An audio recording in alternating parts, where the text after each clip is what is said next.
igihe ibigeragezo bije, Imana ishobora byose izi byose uko bikurikirana nuko ibyo bigeragezo bimeze, kandi iravuga iti igihe cyose uhuye n'ibigeragezo uramutse witegereje neza hari uburyo bwo kubivamo. Ibigeragezo ni rusange kuri buri wizera wese. Tugomba kwitegura ko bishobora kutugeraho kandi ko dushobora no kubirwanya. Igihe duhuye n'ibigeragezo, ibyo ntibivuga ko tuba tutari intungane cyangwa ko twananiwe mu buryo bumwe cyangwa ubundi. Ariko sibyo. Ikinyuranyo cyashobora kuba ariko kuri gusa nk'uko tugiye kubyiga mu kiganiro Nkoraho Mwami. Mu kiganiro cy'uyu munsi, Dr. Charles Stanley arasuzuma kandi yerekane uburyo abakristo benshi bakwiriye kurwanya gushidikanya mu buzima bwabo. Mbega ni iki dukwiriye gukora igihe duhuye n'ibigeragezo? Uko ugenda wumva uzashobora kubona ibisubizo by'ibibazo rusange byerekeranye n'ibigeragezo wanyuzemo, ukagira gushidikanya bikaba byarakubujije n'amahoro. Gumana natwe wumve aho Dr. Charles Stanley atanga inyigisho za Bibiliya ku byerekeranye n'ibigeragezo, kandi ibyo bizatuma uguma muri Yesu Kristo.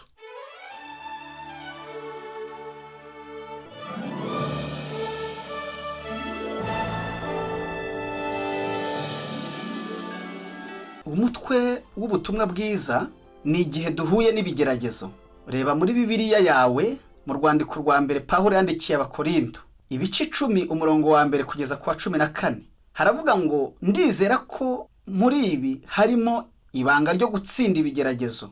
Intumwa Pawulo iravuga iti, bene data, sinshaka ko mutamenya yuko basogokuruza bose bari munsi ya cya gicu, kandi yuko bose baciye mu nyanja yigabanyijemo, bose bakabatirizwa muri icyo gicu no munsi y'iyo nyanja gutegekwa na Mose. Bose bagasangira bya byo kurya by'umwuka na bya byo kunywa by'umwuka, kuko banywaga ku gitare cy'umwuka cyo bakurikiraga, kandi icyo gitare cyari Kristo. Ariko benshi muri bo Imana ntiyabashimye, nicyo cyatumye barimbukira mu butayu. Ariko ibyo byababereyeho kugira ngo bitubere akabarore, ngo tutifuza ibibi nk'uko bo babyifuje.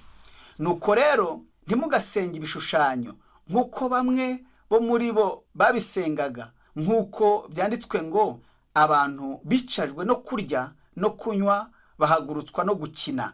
Kandi ntimugasambane nk'uko bamwe bo muri bo basambanaga, bigatuma hapfa abantu 2,000 ku munsi umwe. Kandi ntimukagerageze umwami wacu nk'uko bamwe bo muri bo bamugerageje bakicwa n'inzoka. Ntimukivovote nk'uko bamwe bo muri bo bivovose bakicwa n'umurimbuzi. Ibyo byababayeho kutubera akabarore, kandi byandikiwe kuduhugura twebwe abasohoreweho n'imperuka y'ibihe. Nuko rero uwibwira ko ahagaze yirinda atagwa.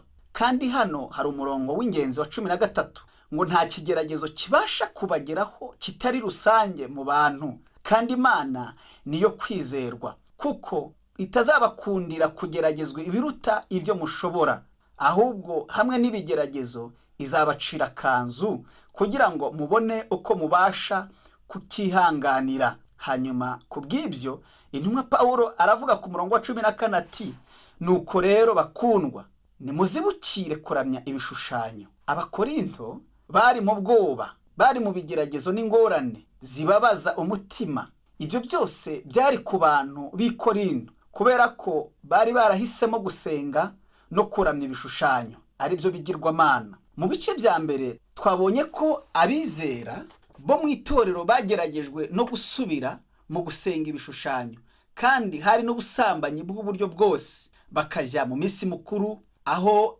amaturo yose yashyirwaga ibigirwamana. Kubw'ibyo intumwa Pawulo yitaye kandi yitwararitse ibyo bibazo by'Abakorinto, kandi natwe ubwacu duhura nabyo, kuko atari ingorane n'ibibazo by'Abakristo bo mu kinyejana cya mbere gusa, ahubwo n'uyu munsi Abakristo bahura nabyo. hari ingingo eshatu z'ingenzi ku murongo wa 13. Ingingo ya mbere nuko ibigeragezo ari rusange kubizera, kandi ibyo bivuga ko ibintu byose wowe nanjye tugeragezwamo abandi nabo baba barabigeragejwemo mbere. Kandi iyo uvuze ngo ariko ntimuzi ibyo ndi gucamo mu buzima bwanjye, nshobora kukubwira ukuri yuko uyu mwanya ko Imana ibizi, kuko yaravuze mu rwandiko rwa mbere Pawulo yandikiye Abakorinto igice cya 2 umurongo wa 13 ngo nta kigeragezo kibasha kubageraho kitari rusange mu bantu. Uko niko bimeze, ntacyo wahura nacyo gishya abandi batabonye. Icyo wavuga cyose wahuye nacyo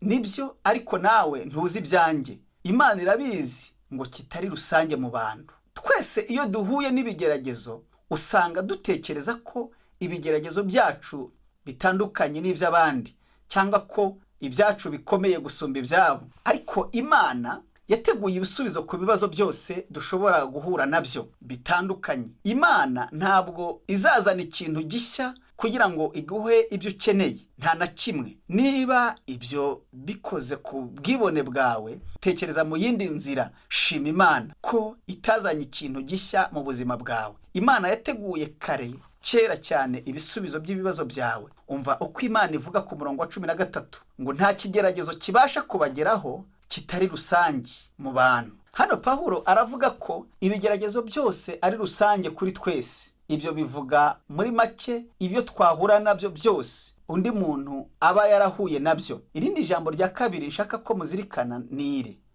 kungenzura. Iri jambo kuba ari ijambo ritera intege umuntu ngo nta kigeragezo kibasha kubageraho kitari rusange mu bantu. Kandi Imana niyo kwizerwa, kuko itazabakundira kugeragezwa ibiruta ibyo mushobora, ahubwo hamwe n'ibibagerageza izabacira kanzu kugira ngo mubone uko mubasha kukihanganira. Kandi uravuga uti ntibishoboka, byibagirwe. Iyaba warabonye ikigeragezo nari ndimo, ndakubwiza ukuri, naragerageje, ariko Imana izi ko nageragejwe, kandi nayisabye kutareka ibigeragezo ngo bingereho, ariko byangezeho byinshi kandi bikomeye, ku buryo nta muntu wo kuri iyi si washoboraga kubyihanganira. Imana ishobora byose, irabihamya ku murongo wo mu byanditswe byera, kubw'ubushake bwayo igenzura byose. Mwumvire ijambo kugenzura. Imbaraga zose n'ubushobozi ni ibyayo, ikora ugushaka kwayo, ifite imbaraga zose, izi byose. Kubw'ibyo izi n'ibyo ducamo byose nk'ibigeragezo, Imana ubwayo yashyizeho itegeko ryo kugenzura ibitubaho naho bitagomba kurenza. Imana yashyizeho uruzitiro ntarengwa ku bikorwa byose byo murimbuzi ku buzima bwacu. Imana ishimwe. Birashoboka ko wicaye hanze wumva radiyo, hanyuma ukumva wayobye kuko utarakira Yesu Kristo nk'umwami n'umukiza wawe. Tegereza gatoya. Mu buzima bwanjye bwose naranzwe no gutsindwa ibihe byose, hanyuma ukambwira ngo Imana yahagaritse ibigeragezo byanjye. Niba warayobye, oya, ntabwo yigeze ihagarika ibigeragezo byawe. Ntabwo ibigeragezo byawe byigeze bizitirwa niba warayobye. Kandi ibyo bivuga ko uri munsi y'umutaka wa Satani, urimo gukorera mu mubiri, uragendera mu mubiri, ukaba mu byaha, kandi uri wenyine kugeza igihe uzaha ubuzima bwawe umwami wacu Yesu Kristo. Nshuti yanjye, nta mahirwe ufite yo gutsinda ibigeragezo. Ibi ntibyandikiwe abatizera, ahubwo byandikiwe abizera. Imana yavuze ko ibigeragezo byabo bisuzumwa, bigenzurwa. Imana niyo kwizerwa, kuko itazabakundira kugeragezwa ibiruta ibyo mushobora. Imana niyo kwizerwa. Ibyo bivuga ko Imana itigeze ihinduka, niyo kwiringirwa iteka ryose. Niba undi muntu yaravuze ati ntabwo mba nararetse Satani ngo angerageze, icyo ni kimwe. Ariko Imana yonyine ikora icyo ishaka. Imana ishobora byose, niyo ishobora kuvuga iti nzareka Satani ngo abagerageze ibiruta ibyo mushobora. Kubw'ibyo Satani ari munsi y'itegeko ry'ukuboko kw'Imana n'imbaraga zayo zihebuje. Kubw'ibyo ntishobora gukora ikintu na kimwe. Bivuga ngo nta mbaraga z'abadayimoni muri iyi si zishobora gusunika na milimetero imwe Imana itabyemeye. Haleluya. Kubw'ibyo byose biba bigenzurwa n'Imana. Intumwa Pawulo iravuga ku murongo wa 13 ngo nta kigeragezo kibasha kubageraho kitari rusange. mu bantu, kandi Imana niyo kwizerwa kuko itazabakundira kugeragezwa ibiruta ibyo mushobora, ahubwo hamwe n'ibibagerageza izabacira kanzu kugira ngo mubone uko mubasha kukihanganira. Hamwe n'ikigeragezo Imana izakora iki? Imana izabacira kanzu kugira ngo mubone uko mubasha kukihanganira. Twavuze mbere na mbere ko ibigeragezo byacu ari rusange, ko twese duhura nabyo. Icya kabiri ni uko bigenzurwa n'Imana, biri munsi y'ubigenzura. Imana niyo ibigenzura. Nibyo, Imana yashyizeho uruzitiro Satani adashobora kurenga mu buzima bwacu. Imana izi neza ibyo mushobora kwihanganira n'ibyo mudashobora kwihanganira mu kugeragezwa na Satani. Imana irabizi neza. Imana kandi izi ibyo mushobora kwihanganira mu mbaraga zanyu ubwanyu, kandi izi n'ibyo mushobora kwihanganira mu mbaraga z'Umwuka Wera. Icyo bishaka kuvuga hano ni uko Imana itazabakundira kugeragezwa ibiruta ibyo mushobora mu mbaraga z'Umwuka Wera, atari mu mbaraga z'umwana w'umuntu, ahubwo mu mbaraga z'Umwuka w'Imana. Mbere na mbere aravuga ikigeragezo ko ari rusange ku bizera. Icya kabiri aravuga ko ikigeragezo kigenzurwa n'Imana, naho icya gatatu ni uko ikigeragezo gitsindwa. Imana ishimwe. Ibyo bisobanura ko wowe nanjye dufite amahirwe yo gutsinda ibigeragezo igihe icyo ari cyo cyose, kuko Imana yaduhaye amasezerano abiri nk'uko intumwa Pawulo ibivuga ku murongo wa 13 ngo ahubwo hamwe n'ibibagerageza ngo Imana izabacira kanzu kugira ngo mubone uko mubasha kukihanganira. Reka nkubwire icyo Imana itadusezeranije. Imana ntiyadusezeranije ko izavanaho ibigeragezo byose. Ntiyigeze idusezeranya ibyo. Nta nubwo yigeze ibisezeranya Adamu mu ngobyi ya Edeni. Kandi Imana ntiyigeze ibikorera umwana wayo w'ikinege Yesu Kristo. Nta nubwo yabikoreye intumwa Pawulo cyangwa undi muntu wari we wese. Ntabwo Imana rero yigeze ivuga ko izavanaho ibigeragezo, ahubwo yaravuze iti izabacira kanzu kugira ngo mubone uko mubasha kukihanganira. Ubu ndashaka ko mwumva ibi neza. Abantu baravuga bati ariko twabaye muri ibyo bigeragezo kandi Imana ntiyigeze iducira kanzu. Nshuti yanjye, ikibazo si uko Imana iducira kanzu, ahubwo ikibazo ni ukubona umucyo. Igihe itara cyangwa urumuri rutukura rutangiye kurabya rukubwira ko ukwiriye gusohoka, sohoka. Icyo gihe aho kumvira dufunga amaso ntitubona icyo kimenyetso cy'itara ritukura. Kandi igihe hari ijwi ritabaza rikubwira ngo hagarika, genda, hunga, ntugire icyo ukora, usanga twafunze amatwi ngo ntitwumve ijwi ridutabariza. Hanyuma y'ibyo tugwa mu bigeragezo, hanyuma tukavuga ngo Mana, kuki wandetse nkagwa muri ibi bigeragezo? Reka nkubwire ikintu kimwe unyumve neza. Igihe ibigeragezo bije, Imana ishobora byose kandi izi byose, yo ibizi uko bikurikirana. Kandi muri buri kigeragezo niba witegereje neza inshuro ebyiri, hari uburyo Imana yaciye akanzu kugira ngo tubone uko tubasha kukihanganira. Bishobora no kuba hagati mu kigeragezo ubwacyo cyangwa hirya yacyo, ariko Imana iravuga iti nzabacira kanzu, atari ukugira ngo ivaneho ikigeragezo gusa, ahubwo ari ukugira ngo tubone uko tukihanganira. Ibyo bivuga ko tuzabasha gukomeza turiho nubwo twaba turi mu bigeragezo bya Satani, kandi imyambi yayo ntizatugeraho kuko dufite kwizera nk'ingabo idukingira. Wowe nanjye tujya mu bigeragezo hanyuma tugatsindwa kubera ko tuba twanze kunyura mu kanzu Imana yaduciriye. Iyo niyo mpamvu dutsindwa mu bigeragezo. Ntibivuga ko Imana iba itaciye akanzu, ahubwo nuko tuba twafunze amatwi. Imana yacu ntituyumve, ahubwo idutabariza itubwira ibyo dukwiriye gukora, kandi nuko dufunga amaso yacu ntitubone ibimenyetso Imana by'akanzu yaduciriye ngo tubashe kwihanganira ibyo bigeragezo. Igihe Imana ivuze iti va muri iyi nzira mu gihe cy'ibigeragezo, niba tutagiye aho Imana ishaka ko tujya, nshuti yanjye, tuzagwa mu mutego, kandi ingaruka ntituzazishyira ku wundi muntu, ahubwo zizaba kuri twebwe ubwacu. Ntituzabishyira no ku Mana. Imana niyo yo kwizera. Ibyo bivuga ko dukwiriye kwizera Imana ko izaducira kanzu kugira ngo tubashe kunesha mu gihe cy'ibigeragezo, tubisohokemo n'insinzi. Bishobora guturuka ku mpande zose, ariko Imana iravuga ngo tuzabasha kubyihanganira.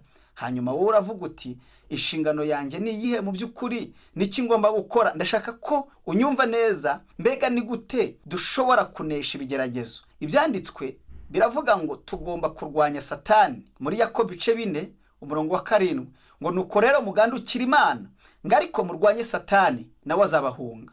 Ariko ni gute turwanya imbaraga z'abadayimoni? Icyambere ni ukwizera. Ushobora kuba uvuga uti reka nkubwire ko byoroshye. Ndakubwira ko igihe ibigeragezo bije, Imana iravuga ko izaducira kanzu kugira ngo tubone uko tubasha kubyihanganira. Mbega inshingano yacu ni iyihe? Inshingano yacu niyo kumva yuko Imana yaduciriye akanzu, hanyuma tugakora iby'ubushake bwayo uko byaba bimeze kose. Ubu dufatiye ku mimerere y'ibigeragezo, ibyo bizatuma Imana iducira akanzu ikurikije uko ibigeragezo byacu bimeze. Ni gute twitwara kugira ngo dutsinde ibigeragezo bijyanye n'uko bimeze? Turabizi ko bifite aho bigarukira, nibyo, ariko hano ikintu cy'ingenzi, ibigeragezo bifite aho bigarukira bidashobora kurenga. Iryo ni ijambo rikomeye cyane. Ntabwo ari kubw'umuntu ku giti cye ashobora kurwanya no kunesha Satani, ahubwo turavuga abana b'Imana ko aribo bashobora kunesha ibigeragezo. Igihe ibigeragezo bije, abana b'Imana bagomba kumenya ko Imana yera, ikiranuka, ari igitangaza kandi y'urukundo, kandi iba yamaze kubacira akanzu. Inzira bagomba kunyuramo ngo babashe kwihanganira ibagerageza. Icyo abana b'Imana bakwiriye gukora ni ukumenya icyo Imana ivuga n'ikibereka mu bigeragezo byabo. Icyambere ngomba kwibuka ni uko imbaraga z'icyaha muri nje zashize, ko ku musaraba wa Kristo nahaboneye agakiza. Atari ibyo gusa, ahubwo kuri uwo musaraba narababariwe n'ibyaha byanjye byose, kandi singibikora ukundi. Kubw'ibyo singomba gukora icyaha. Igihe cyose abana b'Imana bakoze icyaha, nuko baba batumviye Imana. Iravuga iti ku musaraba imbaraga za Satani zaratatanye kandi zikubitwa hasi. Kubw'ibyo ngomba kwibuka nshingiye ku kuri, ahubwo hamwe n'ibibagerageza izabacira kanzu. Icya kabiri ngomba kwibuka nuko imbaraga za Satani mu buzima bwanjye zashize. Kamere ya kera nkaba narayiretse. Mu rwandiko Pawulo yandikiye Abaroma 6:11 ngo abe ariko namwe mwiyumvamo ko mwapfuye ku byaha, mukaba muriho ku Mana muri Kristo Yesu. 12 ngo noneho ntimukimike ibyaha mu mibiri yanyu izapfa, ngo mwumvire ibyirarikira, kandi ntimuhe ibyaha ingingo zanyu kuba intwaro zo gukiranirwa, ahubwo mwitange mwihe Imana nk'abazuki, n'ingingo zanyu muzihe Imana kuba intwaro zo gukiranuka. Biravuga ko ntakwiriye kureka kwizera Kristo. Mbega niki nkwiriye gukora nk'umwana w'Imana? Icyo nkwiriye gukora ni ukuguma muri Kristo, na Kristo akaguma muri njye.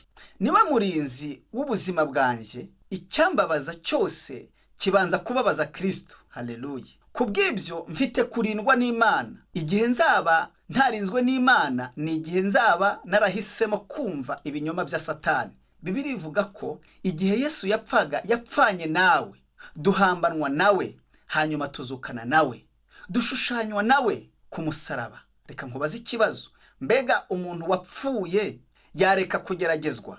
Igihe umuntu apfuye kandi mwaramufashe amajwi kuri kasete, mufungura kasete hanyuma mukavuga muti mbega ni gute wabona miliyoni y'amadolari? Ntashobora kugusubiza n'ikintu na kimwe, kuko aba yarapfuye. Nta nubwo yageragezwa kuko aba yarapfuye. Igihe Yesu yapfaga, yavuze ko yishushanije natwe, kuko yikoreye ibyaha byacu apfana nabyo, hanyuma tuzukana nawe mu buzima bushya. Kandi ubu dufite umwuka wera, kuko Yesu Kristo aba muri twe. Dufite imbaraga z'Imana mu buzima bwacu. Imbaraga z'icyaha zaratsinzwe, kuko mu kwizera menya uwo ndiwe n'umwanya wanjye. Sinkiri umunyabyaha kandi singitinya, kuko nzi ko Imana inshira kanzu niyo naba ngeragejwe, kuko nizeye Imana. Napfuye ku byaha, kuko Imana iravuga ngo igihe Kristo yapfaga napfanye nawe, ngaragara nk'uwapfuye, kuko atari njye ndiho, ni Kristo uba muri njye. Kandi niba narapfuye ku byaha, nta bigeragezo bizansinda. Haleluya. Kandi niba mpanze amaso ku musaraba mu kwizera, sinzabura kwihanganira ibigeragezo uko byaba bimeze kose. Inshuti yanjye, niba wibaza ko ibyo bidashoboka, bigerageze muri iri joro. Mbere yuko ujya kuryama, wegera Imana mu byo urimo gucamo. Bamwe muri mwe bakeneye kwizera Imana ngo ibashoboze kwihanganira ibigeragezo, kandi ibyo biroroshye. Ni ukwicisha bugufi mu gikorwa cyo kwizera no gusobanukirwa akanza Imana yabaciriye ngo babashe kwihanganira ibibagerageza. Kandi gutsinda ibigeragezo ntabwo bivuga kwigerageza cyangwa se kugerageza kwirwanirira. Gusoma Bibiliya, kujya mu itorero no gusaba Imana ngo ikongerere ukwizera, ibyo ntibizatuma unesha ibigeragezo. Warabikoze ariko waratsinzwe n'ibikugerageza. Nshuti yanjye, ikizatuma unesha ibigeragezo ni ukuzibuka ko muri buri kigeragezo cyose Imana izagucira akanzu kugira ngo ubone uko ubasha kukihanganira. Kandi ni ukwibuka ko Imana ishobora byose yahagaritse imbaraga z'icyaha mu buzima bwacu, kandi ko ikigeragezo cyose gifite aho kigarukira, kuko Imana itazakunda ko tugeragezwa ibiruta ibyo dushobora kwihanganira niba twizera Yesu Kristo nk'umwami n'umukiza wacu. Kubera ko twapfuye ku byaha, ntitukiri imbata z'ibyaha, ntidukwiriye gutinya twizera Kristo.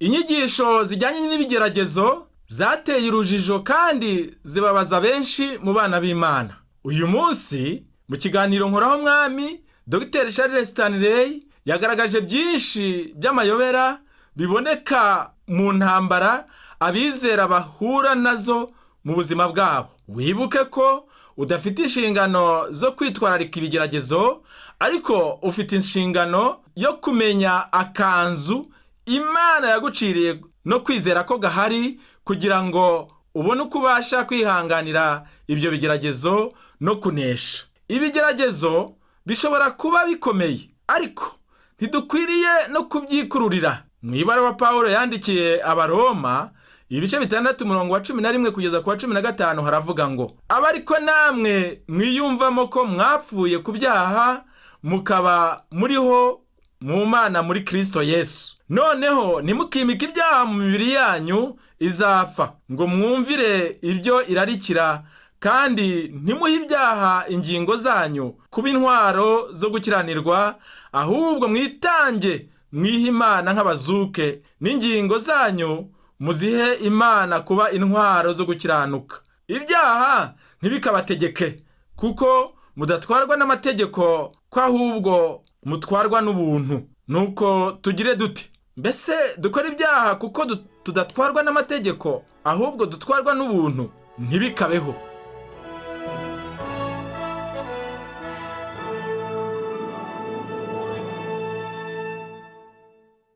Dukora ku mitima yabo mu isi bose, dufite ubutwari buva ku Mana n'imbabazi ku bantu. Inyigisho za Dr. Charles Stanley mukaba muzigezwaho mu kiganiro Nkoraho Mwami.